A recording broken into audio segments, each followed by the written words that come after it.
Recognizing the leader of the third party. Thank you so much, Madam Chair. It's my pleasure to rise and speak to the budget today.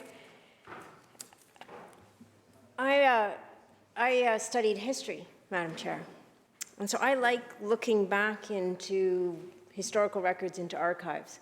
So one of the things that I was doing just now while listening to the member for Kamloops North Thompson,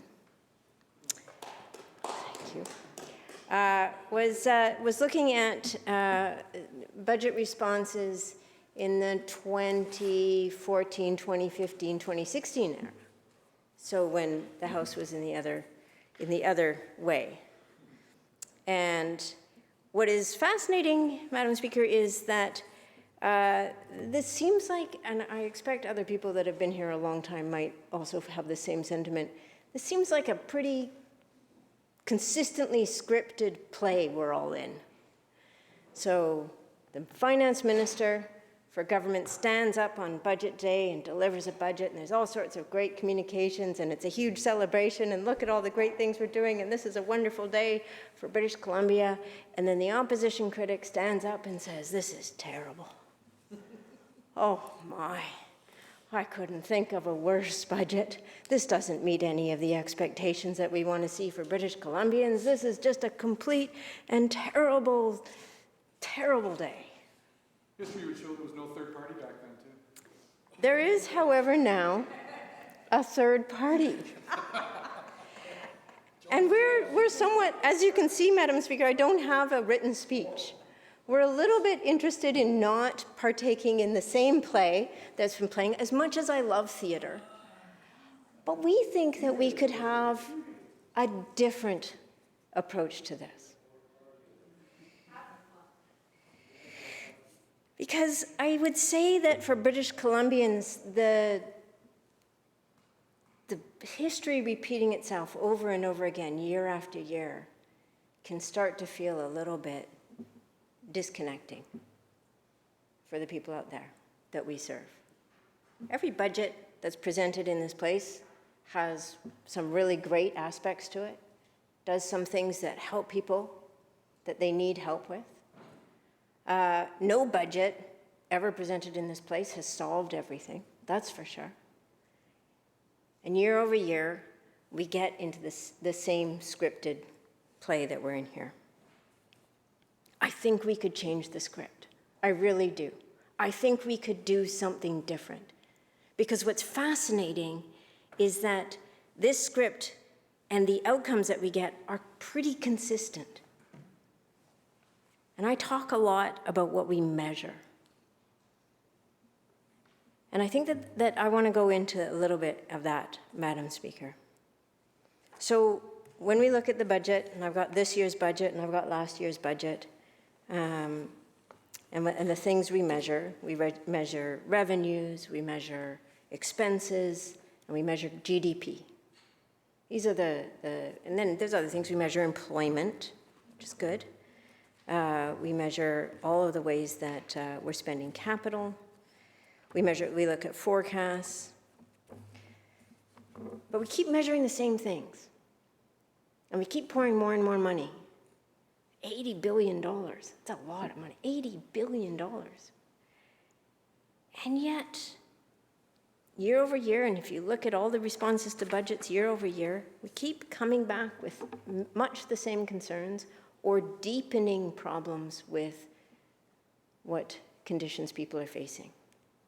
We've heard a lot from the opposition critic about housing, about cost of living, about the kinds of things that people are experiencing, lack of access to health care. We know very well all of these problems that we're all facing. But I want to make the case that if we started measuring differently, we could actually start getting different outcomes, not just from our budgets, from our governance, and even from what happens in here. So there was work under the Confidence and Supply Agreement when we had a minority government to actually start to incorporate GPI, genuine progress indicators, into the budgeting. Unfortunately, since we hit the majority government, I don't see much indication of that work carrying on. So we're just right back to where we used to be, GDP. There's social determinants of health we could be looking at. Are our budgets delivering improvements for the things that we know determine people's health and well-being? Housing, education, healthy food, access to healthcare, community, belonging, all these things. That's not in here. The Canadian government even has a quality of life index. They are actually doing some of this measuring quality of life. Are we improving that? That's the goal. But I want to point to a government that I've been referencing a lot, and that's New Zealand. New Zealand just came out. New Zealand has been doing well-being budgets now.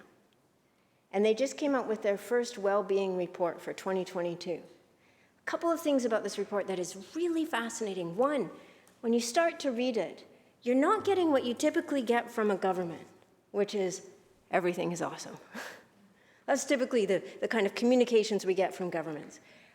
We're doing a great job, everything's wonderful, look at all these investments we've made, everything's great. And then we have the same script on the other side.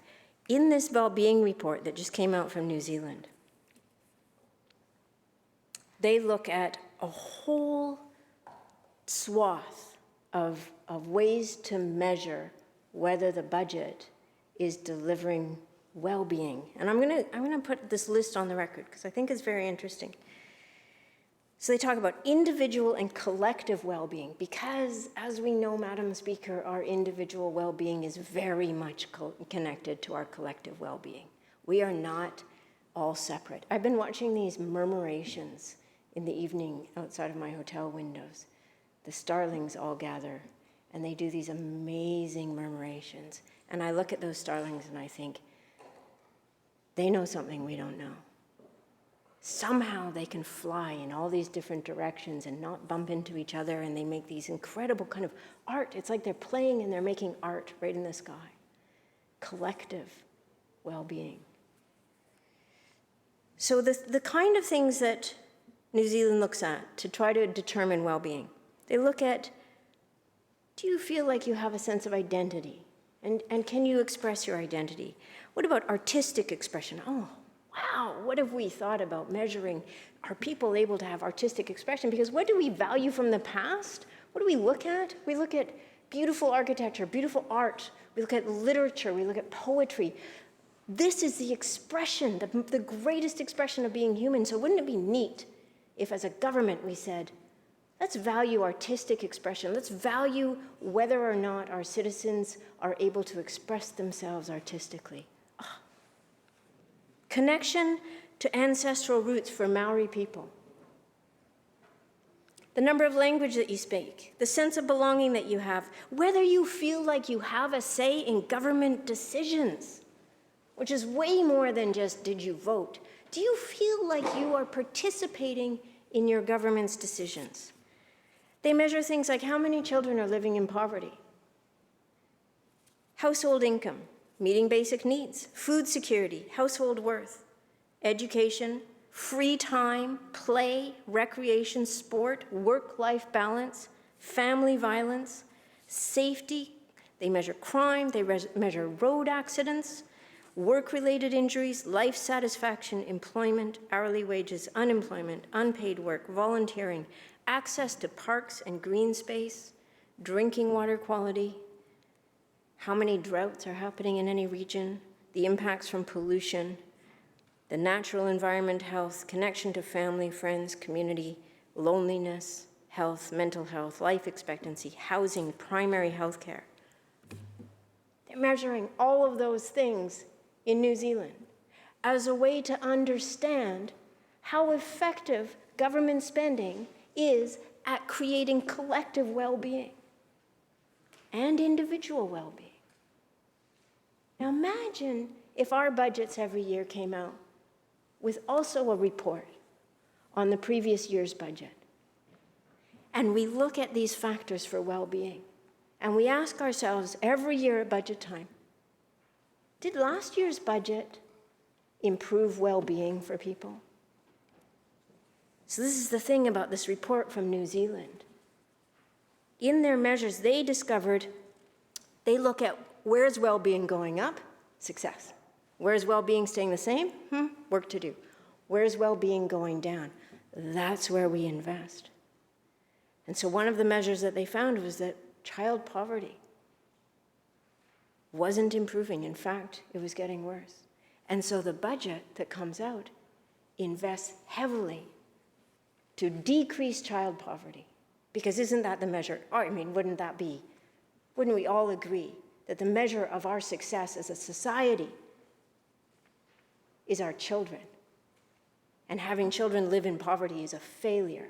So let's invest in making sure that fewer children, ideally no children, are growing up in poverty. But until we actually decide to make that a measurement of the work we do in here, we're going to continue to go from year to year, budget to budget. And we're going to have all these announcements, and we're going to go through the same play in here. This is wonderful. This is terrible. And we're never really going to know quantitatively and qualitatively, what are we achieving? Just want to look at last year's budget, Madam Speaker. Some of the high level, the news release. Budget 2022 moves us forward to build a stronger BC. This was a year ago. Feels like a long time ago. This is a year ago. Here's some of the things that were, some of these big announcements in last year's budget. 15 First Nations primary care centers. Wow, that'd be awesome. I don't know if we achieved that. I'd love to know if we achieved that. Taking a proactive approach to respond to and prevent homelessness through new complex care housing. Okay, great. How many of those did we get built? Because that'd be really good to know.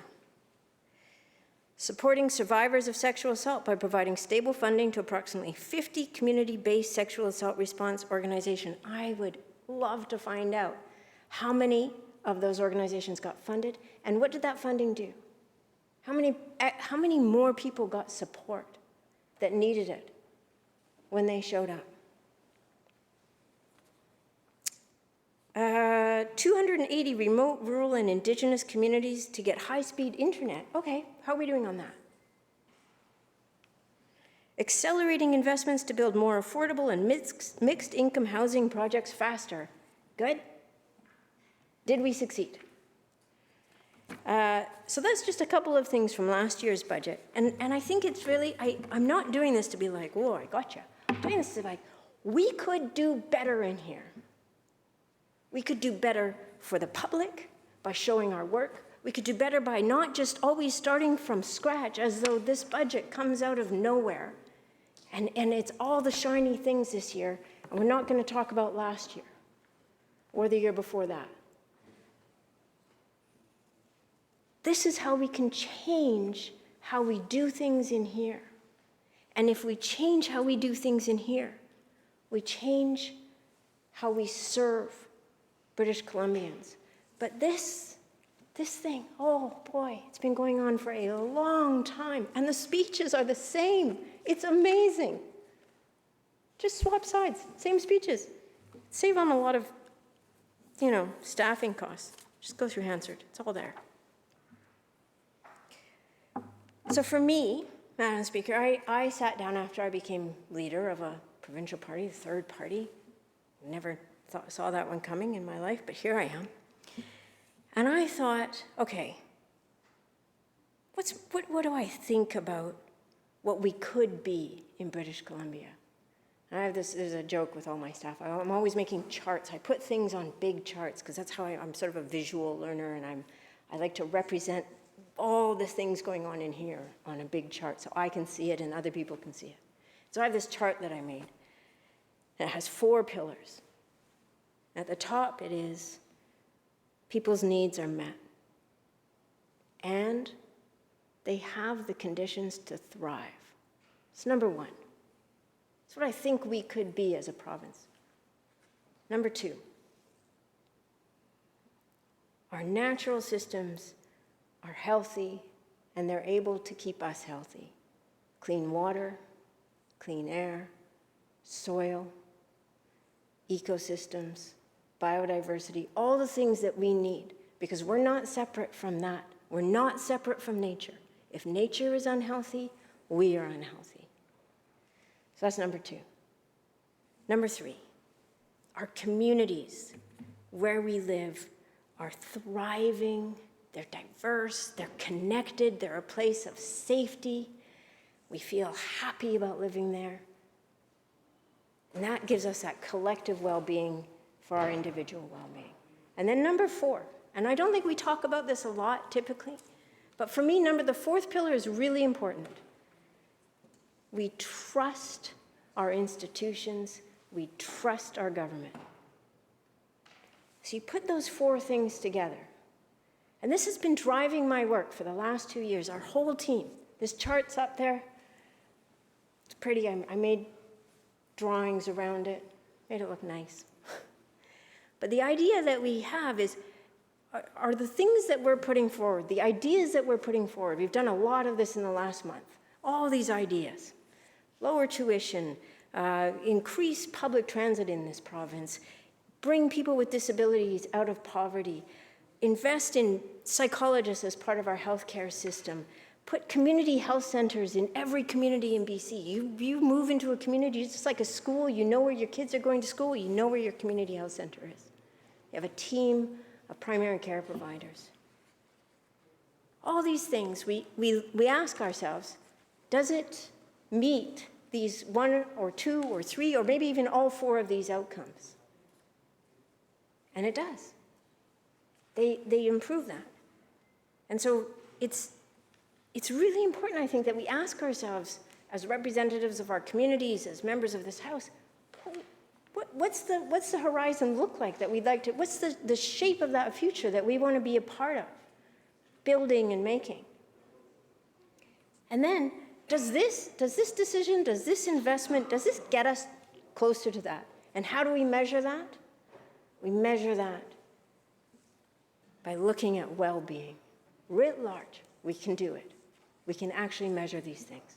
It's not out of the realm of possibility. But if we only measure GDP, we keep hearing GDP is strong, we've got GDP growth, we've got a strong economy. Over and over and over again, strong economy. But we have 1 million people without a family doctor.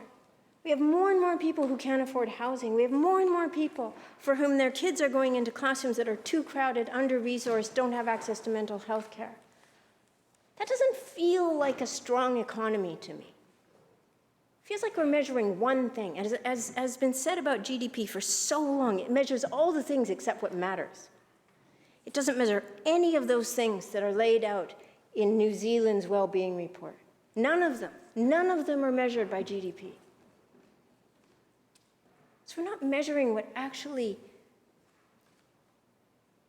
it is to be human in this society. But we measure this external, how much money, how many goods and services are moving around, as though that is the thing that we're trying to achieve. And that only doesn't make sense to me. So, Madam Speaker, I think these moments, this time we're in, I think there's a pretty general agreement. This is a crisis time we're in. We're facing, there's a term, polycrisis. Climate change is a crisis. It has certainly impacted communities where you live, where you represent. We are seeing in BC some of the most devastating impacts of climate weather-related events. It's a crisis. It's an existential crisis for humans. But we have other crises. We've had an ongoing pandemic, continues to wreak havoc, to hospitalize people. We continue to see people die. It has absolutely crushed our healthcare system, which was already challenged. Inequality, growing inequality, is a problem. I taught history. If you look at the conditions that lead to authoritarian or totalitarian governments, the one most consistent condition is too much of a gap between rich and poor. We have a billionaire problem. Too many of them. Too many billions in too few hands. That is a problem. So when we're in a time like this, we can either kind of keep doing the same thing and wish that it would turn out different, which is sort of what we're doing here. Like just a little, we're going to just tinker here, but really we're going to act as though we're not in these overlapping crises. I pointed out in question period today, climate is almost non-existent in this budget. $17 billion in damages from an atmospheric river in 2021, and a year and a half later, we're like, climate, meh, put that in contingency. We have to get in front of this. It's not going to be like, yeah, you didn't budget for it, so, we'll take a reprieve on climate impacts for a year or two. That's not how it's going to work. So we can recognize in a moment like this, if we continue to do the same things, if we continue to operate the same way, we're going to get more and more of the same outcomes. Or we can say, wow, in a moment like this, in a time of crisis, this is a time when we can be creative, when we can think of new ways of doing things, when we can recognize that the partisanship that has become so deeply embedded in our political and governing systems, it's not really serving people very well.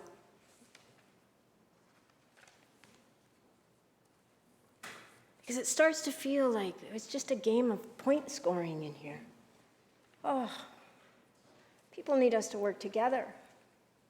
People need us to listen to each other. We have all these perspectives in here, 87 different communities. We bring the perspectives of the people that voted for us in all of those communities and the people who didn't vote for us. We hear from them all. Imagine if we were willing to really listen, to really think, wow, good ideas don't only come to you when you're on one side of the house. We all have good ideas. We all have incredible people in our community. We're all hearing about incredible solutions all the time in the meetings that we have, in the correspondence we get, in the phone calls, and everything. There's so many solutions. But I'm kind of trapped in this, like, no, you only get to be in the solution-making side of the house if you're over there. And if you're over here, you're in the criticizing side of the house, and everybody just plays their role and carry on, and on we go. What are some of the really neat things that are happening? Well, and I always think more democracy is the answer, always, messy and complicated as it can be. But there are countries around the world that are not only looking at different ways of budgeting and measuring their government work, like well-being, New Zealand, Iceland, Scotland, France. But there's countries at the same time that are like, we got to strengthen democracy right now. This is a fragile thing. This is not the standard operating principle of governments through history. It's new, relatively speaking, and it's fragile. And we're seeing all sorts of threats to democracy all over the place. Misinformation, disinformation. We're seeing lack of interest in people even showing up to vote, much less want to run for office. We're seeing a kind of cynicism about politics and about government, a lack of trust. So that fourth pillar on my chart. Trust our institutions, trust our government, trust our democracy. But to do that, we have to invest. We have to make it stronger. So in Belgium, they've brought a permanent citizens' assembly into their parliament in East Belgium. 50 randomly selected people, kind of like jury duty. But even just having them in the room with the elected legislators has reduced partisanship, has improved cross-party work, has brought issues to the table that would not have been brought to the table. The public is much more courageous and bold than we are, typically speaking, because something happens in this place. People get nervous, people get anxious, going for the wrong thing, I think, which is hold on to power. As soon as that becomes the orientation, I think we get in trouble. France just released a report on its French Citizens' Assembly on Climate as part of its deliberative democracy efforts. This report on this was way beyond what any political leaders are talking about in terms of action on climate. The public is ready. The public wants to engage in solutions. The public feels this crisis, these overlapping crises all the time, and wants action and solutions. If we invite the public in more, we would make better decisions.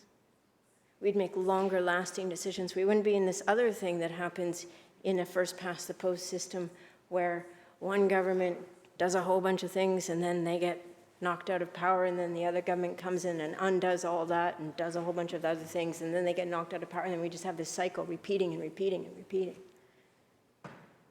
Meanwhile, the public's like, oh, I'm so tired.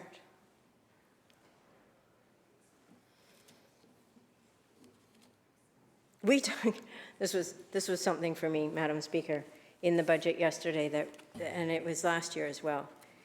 We have an Economic Forecast Council in BC. So in accordance with the Budget Transparency and Accountability Act, the Minister of Finance, in preparing the provincial budget, consults with the Economic Forecast Council. 13-member council. 12 out of 13 of the members are bankers. I'm just going to say, GDP is a great thing for banks. They love that we measure things in GDP. It's working great for them. Banks have been taking record-breaking profits for as long as I can remember. But that's not the public. Adam, my apologies, the member for Saanich North and the Islands, attended the session that involved the meeting with this economic council. He said that it was akin to seeing $80,000 of suits walk into the room. I want to hear from single moms. I want to hear from small business owners who are trying to keep their doors open. I want to hear from people in rural communities who don't have access to transit. I want to hear from, and we do hear from them in the committee that travels around the province. But they don't have the same kind of influence as this 13-member panel, 12 of whom are bankers, on how we budget. I think we can do better.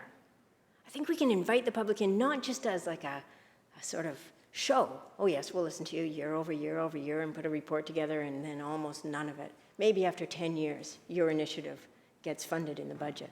I think we can do better than that. I really do. So last couple things I want to talk about.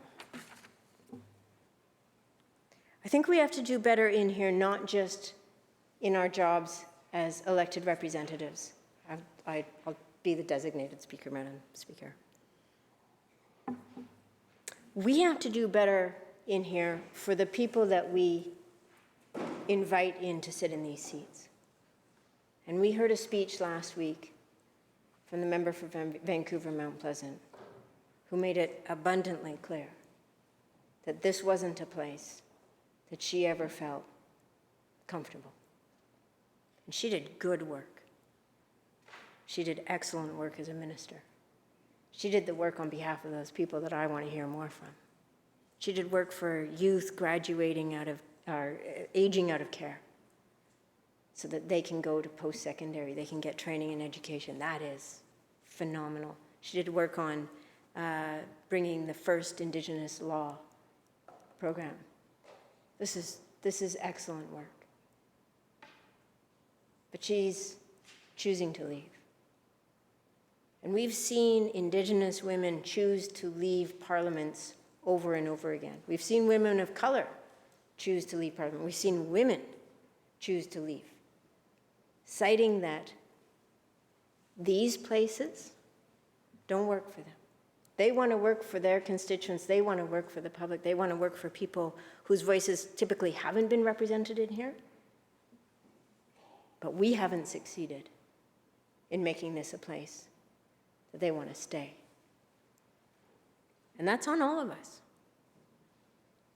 And I think we have to ask ourselves, if we keep doing the same thing in here, how are we going to expect different outcomes? I think we can do things differently. I don't think we have to be limited by, this is the time-honored tradition. the 2 sword lengths. Oh, I can't even stand it, 2 sword lengths. Give me a break. Really, honestly, have we not come beyond that? Could we sit in a way that we're not all grouped together in our own little tribes in here?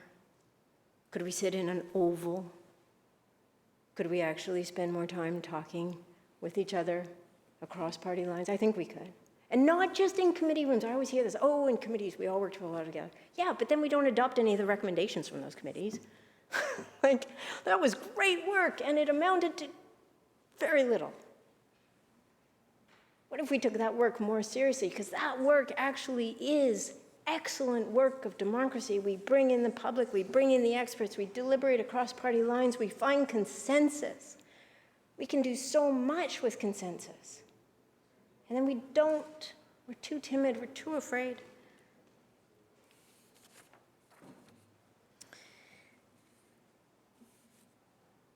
We are all temporary occupiers of these seats. And I've said this in the past, but I think it's really important to say it again. For me, the measure of my work in here is absolutely about service to my community, service to British Columbians, service to future generations. And it's also service to democracy. All of us should ask ourselves, have we made our democracy stronger since coming here? Or have we let it be the same? Or have we actually contributed to it being weaker? And how do we weaken democracy? Less transparency, less accountability, less data, less access to information. That weakens democracy. More partisanship, I'd argue that it weakens democracy. An inability to show British Columbians that there are 87 adults in this room all committed to service, and that we can find ways to operate in here the way that they would hope and expect we could. And so I would hope that all of us could look at a moment like this when we have a budget and step outside of our typical roles and ask ourselves, how can we do this better? How can we measure in a way that actually means and matters to British Columbians? How can we go year over year and begin to say, look, these investments we made a year ago, this is how it improved well-being in this sector and over here and here and here and here. But we made investments here and actually the well-being diminished there. So now we know that that wasn't an effective way to invest, so we're going to do something differently. But to do that, we have to be honest and transparent and open and willing to say, just because we're in government, it doesn't make us perfect in every way. Because that's like the defensive kind of shields go up. No, don't criticize us, we're perfect. Every decision we make is absolutely wonderful. Everything is awesome. And this communication machine goes out and makes sure that that's what's going on. But when people can feel that what's being said and what's being done, or what's being said and what's being felt, don't connect, then we lose that precious currency of democracy, which is trust. And we have to care about that. We really do. So, Madam Speaker, with that, I thank you for the opportunity to speak, and I look forward to all of the innovative ways that we find to improve our service to British Columbians. Thank you.